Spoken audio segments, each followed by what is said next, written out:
नमस्कार, मार्केट पंचनामे में आप सभी का स्वागत है। मैं हूं सुमित और बुधवार का दिन, जबकि आज वीकली एक्सपायरी थी निफ्टी की और साथ साथ आज अदरवाइज बैंक निफ्टी की भी एक्सपायरी थी।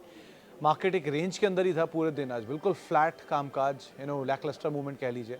जबकि निफ्टी में एक दायरे के अंदर कामकाज था, निफ्टी बैंक के अंदर एक दायरे के अंदर कामकाज था।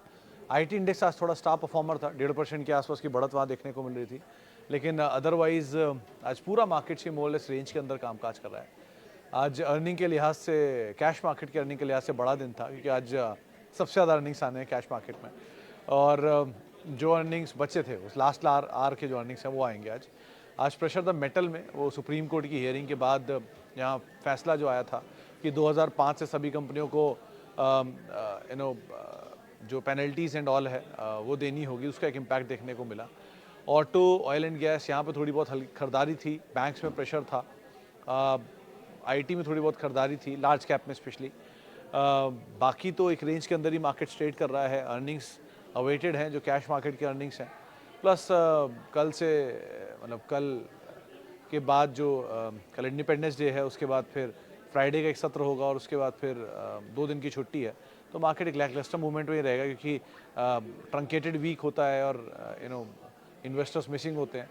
सो इसलिए शायद थोड़ा बहुत इम्पैक्ट आए ना ज़्यादा, लेकिन एक दायरे के अंदर ही बाजार कामकाज करता हुआ दिखाई पड़ेगा। मोर लेस मिड कैप भी ½ % नीचे, flat to negative, advance decline declines के फेवर में, स्मॉल कैप भी नीचे, एफ&ओ में भी जो एडवांस डिक्लाइन और डिक्लाइन के फेवर में था। सो बहुत हद तक बाजार दायरे में बहुत बिना मूवमेंट के, और ठीक है, कामकाज हो रहा है जैसा हो रहा है, हल्का फुल्का कामकाज था। 30 में से 16 शेयर सेंसेक्स के करीब हरे निशान में बंद होते हुए दिखाई पड़े।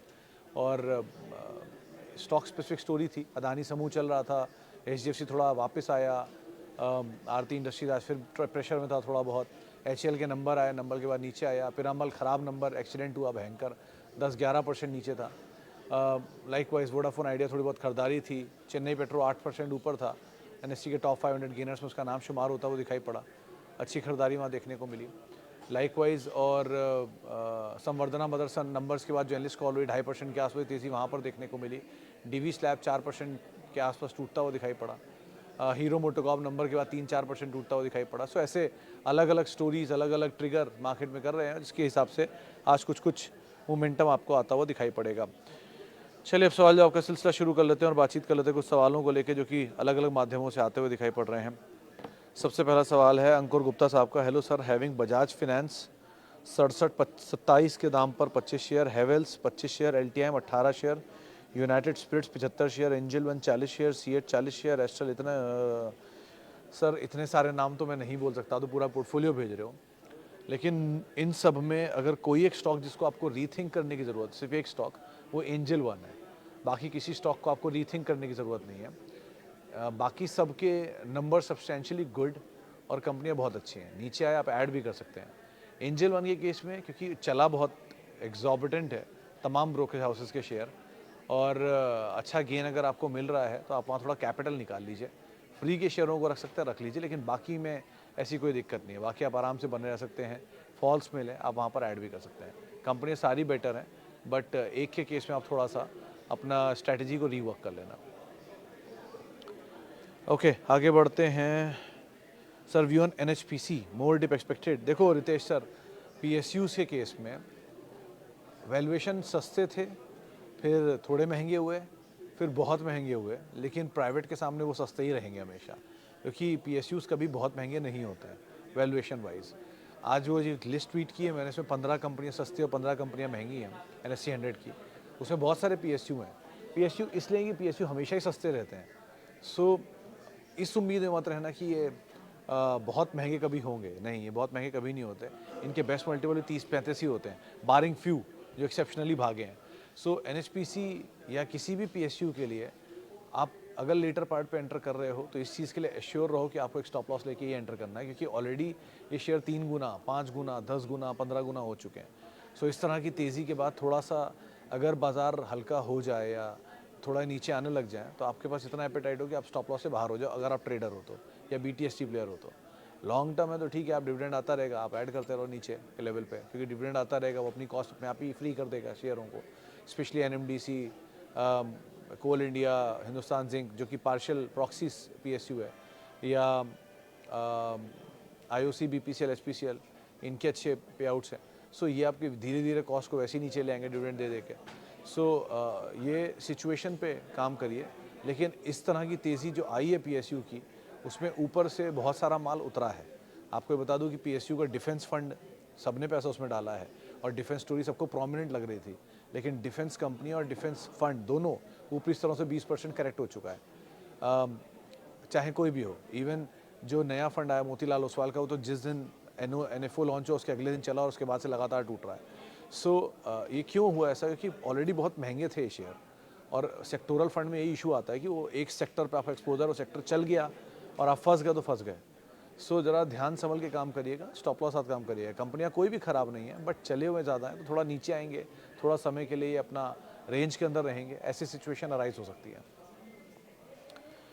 सर सेल और नालको शॉर्ट टर्म के लिए लिया जा सकता है? शेख साहब अगेन, कोई भी PSU में आप एंटर करो, स्टॉप लॉस लीजिए तभी एंटर करिए, कोई भी, irrespective of any PSU, barring SBI, ये सब टाइप की कंपनी में तो आप आराम से कितना भी ले लीजिए, लेकिन बारिंग SBI and other large cap PSUs, आप कोल इंडिया, NMDC या नालको इवेंट फॉर अ सेक, इन सब में आप अगर एंटर कर रहे हो तो आप थोड़ा स्टॉप लॉस लेके चलो। सर मेरे पास एस, जी शिपिंग, भारत बिजली है, कृपया इन तीनों लॉन्ग टर्म राय दिए। देखो सर, तीनों वर्थ होल्डिंग है। शिव साहब, दो एक्शन कंस्ट्रक्शन थोड़ा महंगा है, 40 के मल्टीपल पे है मेरे ख्याल से, थोड़ा मल्टीपल वाइज महंगा है, लेकिन कंपनी में खराबी नहीं है, अच्छे नंबर हैं, सब्सटैंशियल नंबर, सपोर्टिव नंबर्स हैं इसके, और होल्ड भी कर रहे हैं वो नंबर्स को। सो वन, दूसरा जी शिपिंग, इस क्वार्टर के नंबर बहुत अच्छे आए थे, ये भी थोड़ा चला है इसलिए हल्का हो सकता है। एंड लाइकवाइज भारत बिजली भी, तीनों कंपनियाँ अच्छी हैं, लेकिन वैल्यूएशन पर थोड़े से महंगे हैं, तो कहीं नीचे मिल जाए तो आप आराम से इसको फर्दर ऐड कर सकते हो, और अगर आप लॉन्ग टर्म दे सकते हो तो कोई दिक्कत नहीं, आराम से होल्ड कर सकते हो। बजाज फिनेंस, पॉल साहब देखो, कल एक ट्वीट किया था मैंने कि ये वो कंपनियां जो पिछले कई सालों चली नहीं है, वहीं की वहीं खड़ी हैं। उस पर एक बहुत अच्छा कमेंट आया था किसी भाई साहब का, उन्होंने लिखा था ये सब सबमरीन की तरह काम करते हैं। सबमरीन कैसे काम करता है? सबमरीन सालों साल तक नीचे रहता है समुद्र के, तो सबको लगता है यहाँ तो कुछ होगा ही नहीं कभी, समुद्र में कुछ है ही नहीं। जो जैसे क्रोकोडाइल काम करता है, सालों सालों पानी के नीचे रहता है, पता नहीं चलता कुछ भी, लेकिन वन फाइन डे उसमें एक स्पाइक आता है और वो सारी चीज़ों को तोड़ ताड़ के ऊपर अपने आप आ जाता है। सो ये सब वैसे ही है, चाहे बजाज फिनेंस हो, चाहे टाइटन हो, चाहे HDFC बैंक हो, चाहे TCS हो, चाहे all those companies, Asian Paints हो, पीडीलाइट हो, these are to big giants. लोगों ने बहुत डिबेट करी ग्रोथ वर्सेस स्टेबिलिटी के। सो अभी बाजार ग्रोथ को पिकअप कर रहा है, ठीक है, बुल मार्केट है, बुल मार्केट में लोग नई नई स्टोरी को एक्सप्लोर करते हैं कि ये भी चलेगा, ये भी हो सकता है, 27 FY 28 FY 29 ऐसे आना शुरू होता है। लेकिन जैसे ही बुल मार्केट अपने एक ऐसे फेज़ में आता है जहाँ बहुत चीज़ें बहुत एग्रेसिव हो चुकी होती हैं, तब इंसान पहले ढूंढता है वो एवेन्यू जो सेफ़ होते हैं, तो अपना पैसा वहाँ से निकाल के इनमें डालना शुरू करता है। तब ये चलना शुरू होते हैं जब वहाँ ग्रोथ खत्म होने लगती है। So these are very good companies, आप अगर समय दे सकते हो तो आप स्ट्रेस फ्री रह सकते हो। ये 1 साल नहीं चलेंगे, 2 साल नहीं चलेंगे, 3 साल नहीं चलेंगे, शायद 4 साल भी ना चलें, लेकिन जिस दिन ये चलेंगे, ये आपका सारा कैपिटल बराबर करके 13, 14, 15% रिटर्न आपको अपने आप निकाल के दे देंगे। सो इनसे बहुत ज़्यादा उम्मीदें मत रखिएगा, खोने की भी और पाने की भी। पाने के लिए 15%, 17%, 20% सालाना, और खोने के लिए भी इतना ही, क्योंकि ये मोर और लेस इसी रेंज में चलते रहेंगे, तभी ये म्यूचुअल फंड की NAVs बढ़ाएंगे, क्योंकि लार्ज कैप फंड भी बैठे हैं बाजार में, उनको भी बढ़ना है, और एक लेवल के बाद मिड कैप स्मॉल कैप जब एग्जॉर्बिटेंट महंगे होंगे तब लार्ज कैप ही सस्ते होंगे। सो इनको चलना ज़रूरी है। कहने के लिए ये बात है कि ये 3 साल में चले नहीं है, लेकिन इस ड्यूरेशन में ऊपर भी जाते हैं, नीचे भी आते हैं, नए हाई भी बनाते हैं और उसके बाद नीचे आते हैं। So numbers are different things, but otherwise ये बहुत अच्छी कंपनी है, आप आराम से होल्ड कर सकते हैं, सेफेस्ट बेट है NBFC स्पेस में। ओके जी, आगे बढ़ते हैं। और सर एस्ट्रल में कब तक एवरेज करें? परितोष सर देखो, अभी तो मत करो, क्योंकि एस्ट्रल भी अमंग बजाज फिनेंस जैसा एक ऐसा स्टॉक है जो बहुत बड़ी तेज़ी दिखाकर नीचे आ रहा है, मतलब one of the biggest multi bagger है ये भी, और उस मल्टी बैगर बनने के बाद ये हल्का होना शुरू हुआ है। सो अभी थोड़ा तो ये समय लेगा कूल ऑफ होने में, रेंज में रहने का। जहाँ ये रेंज इसकी थोड़ी सी आपको लगेगी स्टेबल हो चुकी है, अभी इससे ऊपर नीचे आ रहा, नीचे नहीं आ रहा, वहीं खड़ा है, तब आप एंटर कर लेना। देखो ऐसा कुछ नहीं है मार्केट में कि चीज़ भाग गई मुझे दोबारा नहीं मिलेगी, या ये चीज़ टूट गई मैं दोबारा इसे बेच नहीं पाऊँगा। आप दोनों चीज़ें होंगी, जो चीज़ भाग गई है वो दोबारा नीचे मिलेगी और जो चीज़ टूट गई है वो दोबारा ऊपर आ जाएगी। लेकिन दोनों के बीच में एक ही चीज़ मिसिंग है, वो है टाइम। व्हेन आप इमीडिएटली आज के ट्रिगर को देख के कल फैसला ले लेते हैं कि आज लग रहा है बुल मार्केट तो कल भी चलेगा, आज लग रहा है बियर मार्केट तो कल नहीं चलेगा। ऐसा नहीं होता। कोई चीज़ अगर आज नहीं चली है तो उसके पीछे कोई रीज़न है नहीं चलने का, कल तक वो रीज़न सब्सटेंशिएट हो जाएगा, फिर चलना शुरू हो जाएगा। आज कोई चीज़ बहुत चल गई है तो जो तेज़ी है वो कहीं ना कहीं उसकी तेज़ी का ट्रिगर ख़त्म होगा, वहाँ से वो नीचे आ जाएगा। सो ऐसा पैनिक स्टेट नहीं होता मार्केट में। बाय करते टाइम, सेल करते टाइम थोड़ा काम रखिए, थोड़ा पेशेंस रखिए, जहाँ स्टेबल हो वहाँ एंटर करिए। आपको बस दो ही चीज़ों से एश्योर्ड रहना है, एक क्वालिटी, एक कंसिस्टेंसी। अगर ये दोनों एश्योर्ड हैं तो आप आराम से बने रहिए। Okay sir, satin credit care 5 का पी एंड बुक वैल्यू के नीचे ट्रेड कर रहा है, can I add large chunk in my current quantity, also I have campus. देखो गर्ग साहब, एनबीएफसी स्पेस में P is not the right benchmark. मैंने इसलिए आज जो ट्वीट किया उसमें भी एनबीएफसी और बैंक्स को हटा दिया है, क्योंकि बैंक्स और एनबीएफसी के लिए प्राइस टू बुक ज़्यादा बेटर बेंचमार्क होता है। आपको क्रेडिट एक्सेस ग्रामीण उसमें भी बेटर दिखाई पड़ेगा। सो वैल्यू वाइज तो ये बेटर है, लेकिन इसके बारे में ना अगर आप इतनी कोई भी एनबीएफसी जो जो बड़ी एनबीएफसी नहीं है, मिसाल के तौर पे बजाज फाइनेंस, चोलामंडलम या श्री राम ट्रांसपोर्ट, इनके ना नंबर्स, कॉन कॉल्स, डिटेल्स बहुत कुछ अवेलेबल होती है मार्केट में, आप पढ़ सकते हो। ये they are to big to fail वाला सिचुएशन होता है। लेकिन जो छोटे एनबीएफसीज है, जो एक सेक्टर में हैं, किसी एक सेगमेंट में हैं, जैसे आवास हाउसिंग हुआ, 5 स्टार हुआ, क्रेडिट एक्सिस ग्रामीण हुआ, इस तरह की एनबीएफसीज में और थोड़ा डिटेल देना पड़ता है। क्योंकि अगर मान लीजिए किसी एक सेक्टर में है और वो सेक्टर ही ट्रबल में चला गया तो ये सिचुएशन की ख़राब हो जाएगी। किसी एक रीजन में, जैसे बंधन था, बंधन का आसाम में एक्सपोजर था, आसाम में बाढ़ आ गई, उनके इश्यूज़ आ गए। या मुथूट है, उनका मेजरली गोल्ड पे है और साउथ में ज़्यादा कामकाज है और नहीं हो पा रहा है, साउथ में कोई दिक्कत आ रही है तो शायद उनके कामकाज में इशू आएगा। सो इसी तरह से चीज़ों को आप थोड़ा ध्यान से देखिए और फिर कॉल लीजिएगा। वैल्यू को देख के खाली एंटर करना ठीक नहीं होगा, ग्रोथ पार्ट भी इसके अंदर एंटर देख लीजिएगा एक बारी एंटर करने से पहले। और प्राइस टू बुक एंड बाकी जो इनके रिसीवेबल्स हैं, ग्रॉस एनपीएस हैं, एनआईएम्स हैं, इन चीज़ों को भी देख लीजिएगा एंटर करने से पहले। और बल्क तो किसी भी हाल में अवॉइड ही करिए, क्योंकि ये बाज़ार ऐसा नहीं है जहाँ बल्क में आप डालिए कुछ भी। ओके जी, आगे बढ़ते हैं। और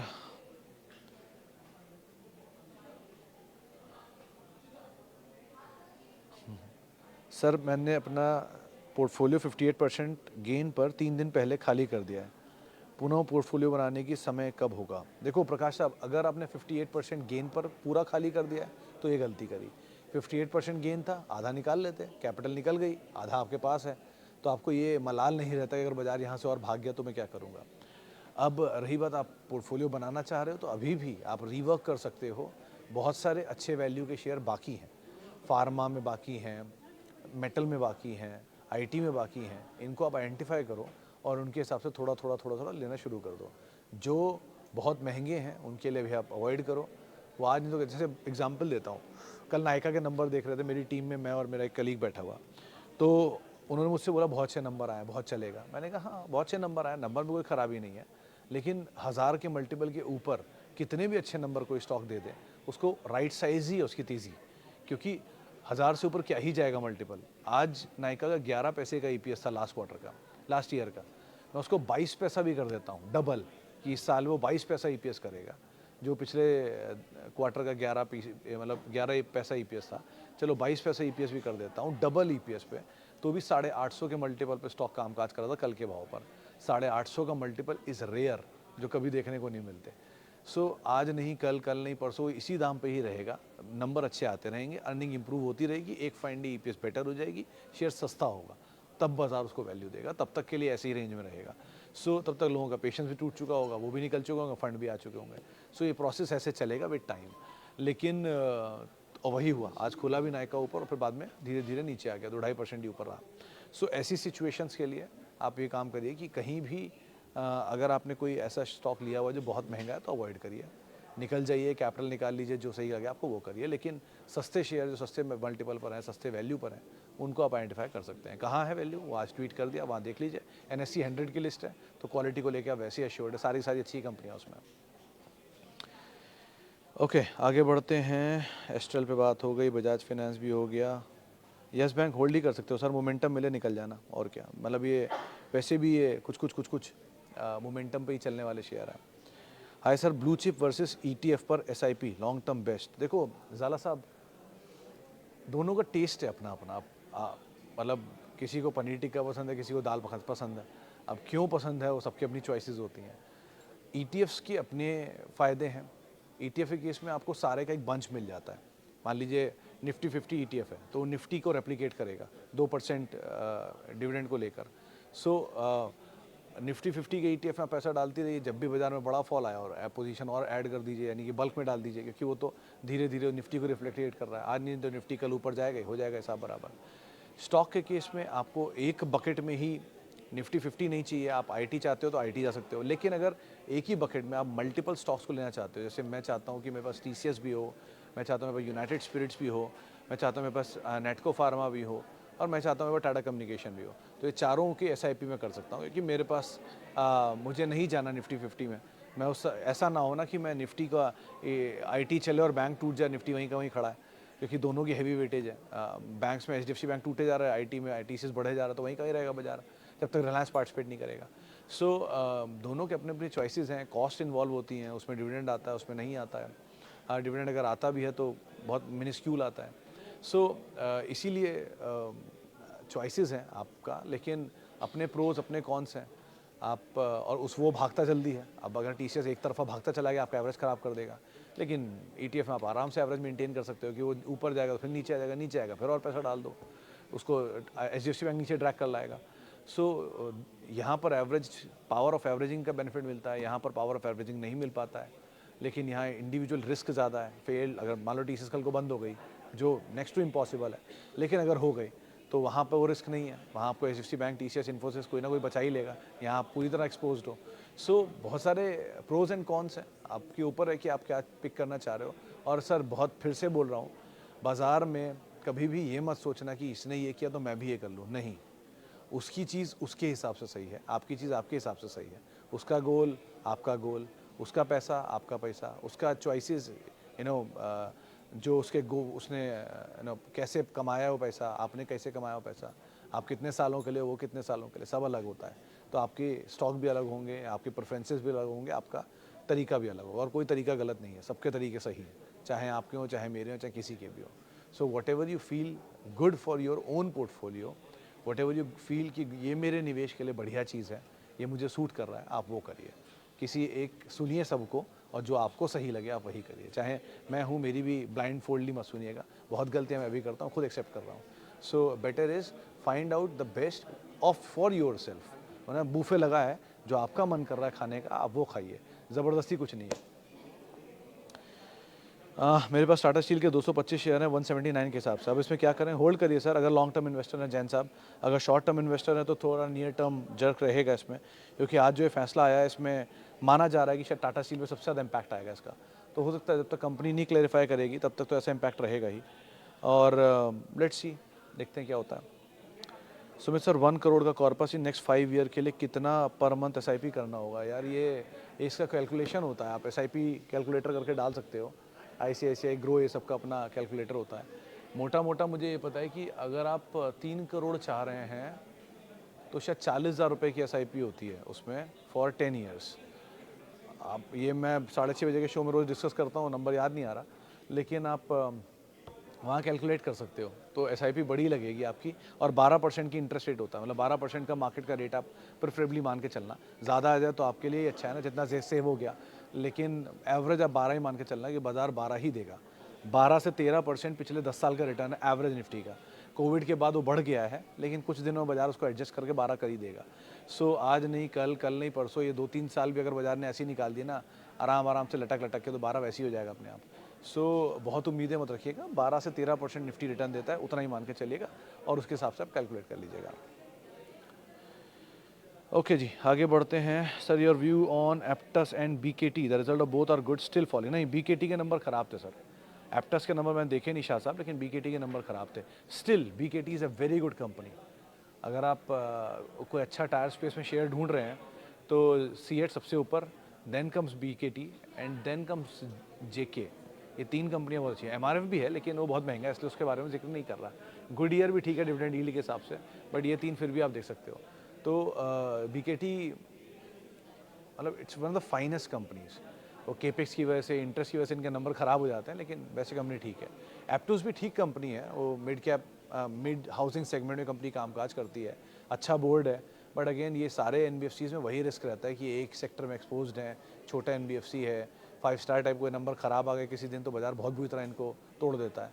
ऐसे बहुत सारे एनबीएफसी पहले टूटे भी हैं, तो इसलिए ज़रा यहाँ पर देख संभल के काम करिएगा, थोड़ा पढ़ लीजिएगा इसके बारे में। अपोलो टायर ले सकते हैं क्या, 1 साल की व्यू से? सर सीएट ले लो, मंजीत सर ज़्यादा better position at least value wise. Aarti industries में एंटर कर सकते हैं 600 के लेवल पर। देखो जयप्रकाश जी, अब रिस्क थोड़ा कम हो गया है, सो एंटर तो किया जा सकता है, पहले कंपैरेटिवली में बेटर सिचुएशन में है, तो आप देख सकते हो अब इसको। चलिए फिलहाल अब इतने सवालों को शामिल करूंगा, माफ़ी उन सभी लोगों से, इनसे बातचीत नहीं हो पाई। बहुत बहुत शुक्रिया उन सभी लोगों का जिन्होंने सवाल पूछा। आप लोगों से मुलाकात होगी अब फ्राइडे को। आप मेरे साथ जुड़ सकते हैं @सुमित रिसर्च मेरा ट्विटर हैंडल है, सोशल मीडिया हैंडल है। किसी भी निवेश से पहले अपने वित्तीय सलाहकार की राय आप लोग ज़रूर ले लें, और आप सभी को एडवांस में इंडिपेंडेंस डे की बहुत बहुत शुभकामनाएं। बढ़िया रहे, आप लोगों का शुभ रहे, एंजॉय करिए इस आज़ादी के पर्व को। इसी के साथ ही फिलहाल इस कार्यक्रम में इतना ही। नमस्कार।